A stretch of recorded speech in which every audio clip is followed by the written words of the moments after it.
संन्यास योग का वर्णन है। यतेन्द्री मनोबुद्धि मुनिर्मोक्ष परायणा विगतेच्छा भय क्रोधो यह सदा मुक्त। भगवान कहते हैं कि जो व्यक्ति अपनी इंद्रियों के विषयों से हट जाता है और हमेशा श्वास प्रश्वास में परमात्मा के मंत्र का जाप करता है, वो सदा जन्म और मरण से मुक्त हो जाता है।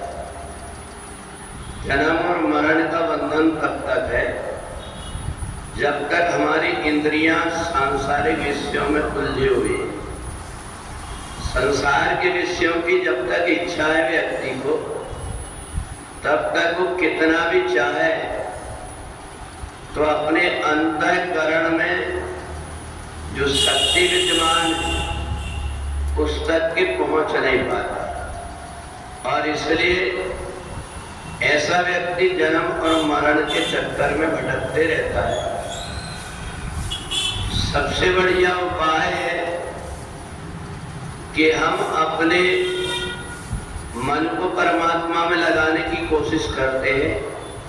तो हम अपने मन को जब परमात्मा में लगाने की कोशिश करते हैं तो हमारी एक समस्या रहती है कि हमारा ये मन परमात्मा में लगता है, जबकि हम गलत कर रहे हैं। हमें मन को परमात्मा में न लगा करके खुद को परमात्मा में लग जाता है। खुद जब परमात्मा में लग जाते हैं, हमारे मन से शरीर से जब हम परमात्मा में लग जाएंगे तो शरीर की जितनी भी प्रकार की क्रियाएं, जितने भी प्रकार के हम कर्म करेंगे वो पूजन बन जाएंगे, और जितने भी प्रकार के कर्म हमारे द्वारा होंगे वो मैं परमात्मा के लिए कर रहा हूँ, ऐसी हमारी बुद्धि हो जाएगी। और हर काम में फिर उस व्यक्ति को अकेले अलग बैठ करके और आंख बंद करके ध्यान करने की जरूरत नहीं पड़ेगी। वो चलते फिरते हर समय अपनी लंबी श्वास लेता है। अंदर श्वास गई तो सो, बाहर आई तो हम सह, कि वह परब्रह्म परमात्मा जिसको मैं ढूंढ रहा हूँ वो हर जीवात्मा में जैसे है वैसे मेरे अंदर है, और उसी के कारण मैं चल पा रहा हूँ, उसी के कारण सुन पा रहा हूँ, देखने का काम कर रहा हूँ, और यहाँ तक मैं जीवित कहला रहा हूँ तो उसी के कारण।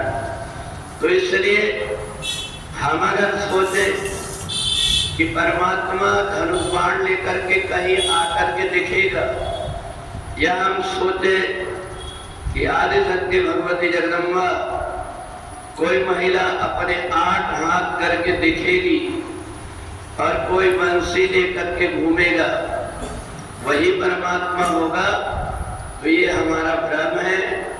क्योंकि परमात्मा निराकार है, परमात्मा का कोई आकार नहीं है। जब उसको जिस रूप की आवश्यकता होती है तो वो रूप तो धारण कर लेता है, परंतु ये नहीं हो सकता कि हर समय वो उसी रूप में हो। भगवान शंकर हमेशा वानर रूप में ही मिलेंगे, ये कोई पक्का नहीं है। इसलिए अपने अंदर जो शक्ति चल रही है उस शक्ति को जो व्यक्ति जागृत कर लेता है, फिर उसको परमात्मा को ढूंढना नहीं पड़ता, परमात्मा हमेशा उसके साथ साथ चलने लगते हैं। बुढ़ी वृंदावन बिहारी लाल की